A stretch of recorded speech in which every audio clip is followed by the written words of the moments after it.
Hello friends, welcome back to my channel.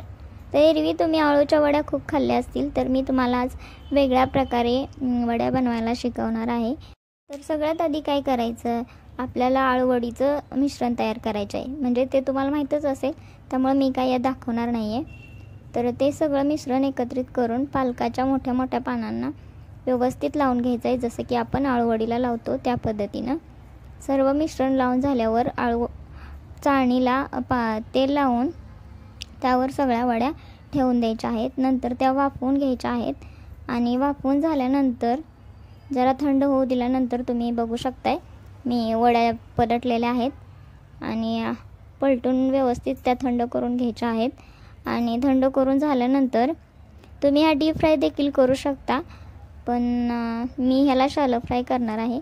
तर तव्यात तेल ओतायचं आहे थोडं आणि त्यावरच ह्या वड्या आपल्याला परतवून घ्यायच्या आहे। जास्त क्वांटिटीत तुम्ही करू शकता, पण मी एका वेळेस अशा 4 ते 5च करू शकते, त्यामुळे मी हळूहळू 2-3 बॅचेसमध्ये 4 ते 5 असं करत मी ह्या वड्या शॅलो फ्राय करून घेणार आहे। तर ह्या शॅलो फ्राय केलेल्या वड्या तुम्ही बघू शकता, डीप फ्राय केल्या तरीही ह्या छान लागतील, पण मी अशाच परतलेल्या आहेत।